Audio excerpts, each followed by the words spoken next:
this is it. This is the camp that I stayed at more or less for 3 weeks while I was homeless in Portland. The first night that I came out here, it was dark and raining, and it took me a few hours to walk out to this spot. I live next to a huge hiking reserve, and I noticed part of the hiking reserve was in National Forest land, which is legal for anyone to camp on. So I came to that spot and I found this camp. Apparently, people have been here before. It actually took me a few days to find this spot in particular. I actually camped more towards the entrance of this general area, which you'll see later, and I'll point out my first camp spot.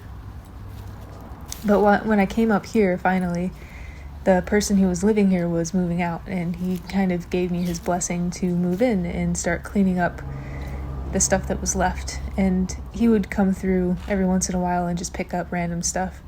But here's the little fenced area that I made for my stuff. I would just root through all the trash that's here and find things that are useful, like this netting from a tent that I used to make a window, wagon, a canvas, waterproof cover for all the stuff that I found a whole bunch of tools and a whole bunch of like 2x6s, and I made this little shelter. That's me. I'm real dirty after being out here but yeah, here's the roof to the shelter that I made, and I made kind of like a floor to it too so that I could sleep without being in the mud. Got a whole bunch of like packed in water and food up here on my bike packing rig. That's one wall to it. I never actually got the whole thing together. Those water things were for filling up from a spring nearby. I was planning to be here a lot longer, but you'll see later why that didn't happen. I used public transportation to get around the city of Portland. Luckily, I had a little bit of savings that I could live on while I was out there. This footage is me heading downtown to get a low-income fare bus pass. While I was downtown, I got to see kind of the other side of homelessness in Portland, which is the people who live in shelters. And there's also a tiny house encampment for homeless people downtown, like central downtown, right next to the bus station, where you'll notice police officers will just stand posted up right outside that bus stop because there's just so many homeless people in that area. They have the actual camp, and then the whole sidewalk around the outside of it is just tent to tent, like shoulder to shoulder. Here it is. Here's footage of it. I didn't get very much footage, but you can see all the tents that just kind of line the outside of it.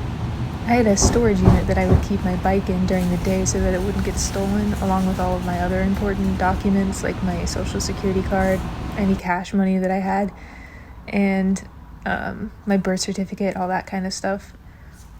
I also left extra food and water in here, and you can see my tent hung up on that surfboard to dry out. I'm walking back to camp right now. It's cold. It's gonna be a low of 24 degrees tonight, and I pieced out of here last night. About to see if any of my stuff is still there, or if my campmates took off with it.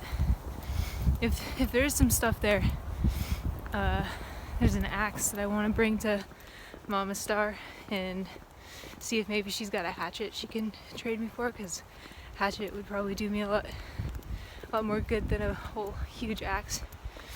Yeah, I guess we'll see in a few minutes.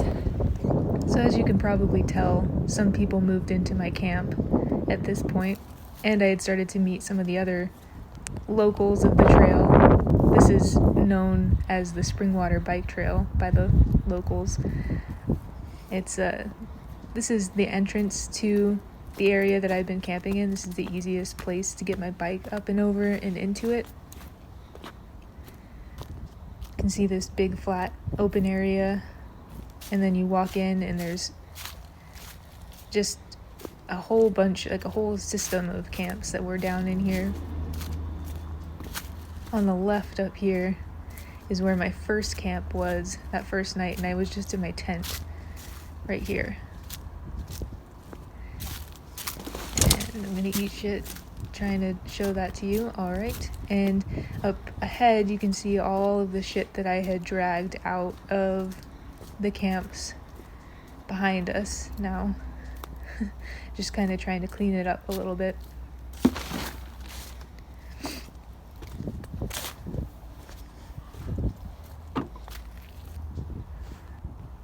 The people who moved into my camp were meth users, and I'm pretty sure that they tried to put meth in my coffee because it just gave me a really weird feeling when I drank the coffee that they made for me.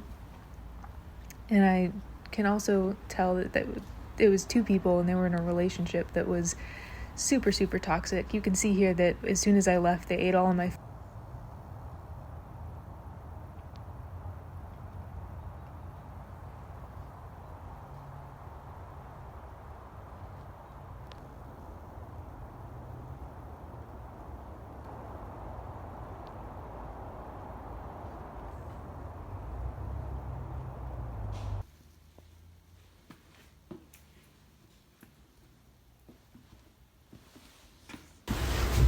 Here's the machete that Mama Star gave me. I just wanted to do one last little section about what items I found that were the most useful while I was out being homeless. Machete being one of them.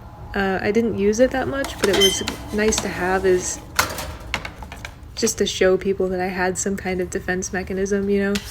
That air pump was great for maintaining a fire, so I didn't have to blow on it. I also found this military shovel that I used to dig some holes when I was building my shelter.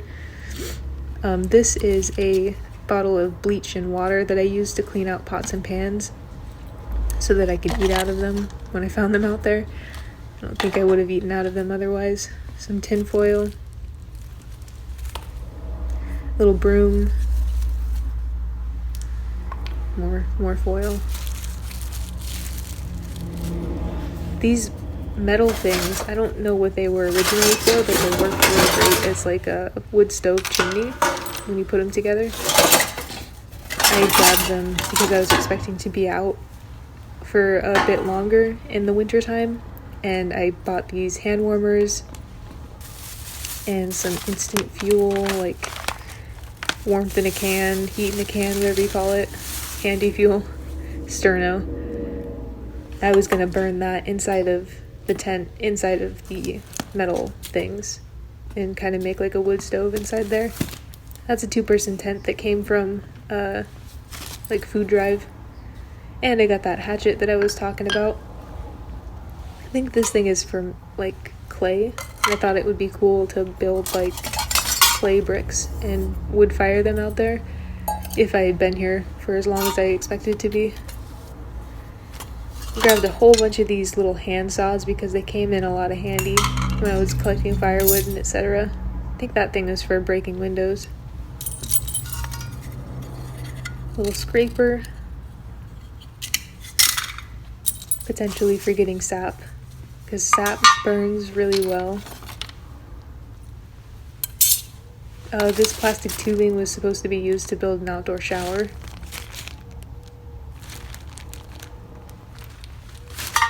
And I have these collapsible bins for holding all this stuff, and it's all on a collapsible hand truck that fit on the back of my bike perfect. It was a really cool find. Yeah, all of this stuff I found outside in the trash pile. I also found all of these little half-burnt candles and a candle lantern that really made living out there a little more bearable, having kind of that warmth, that light.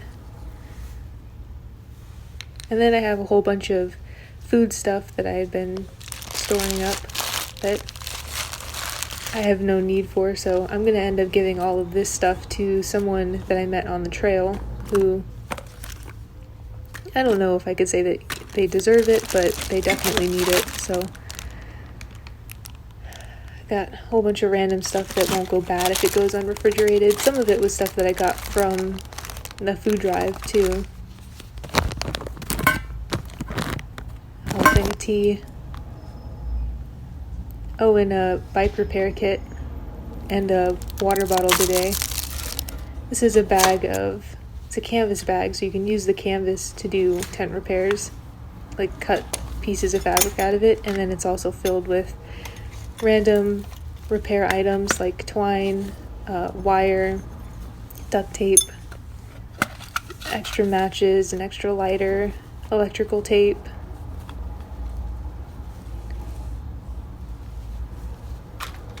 An extra tent pole. And tent poles work really well for digging cat holes.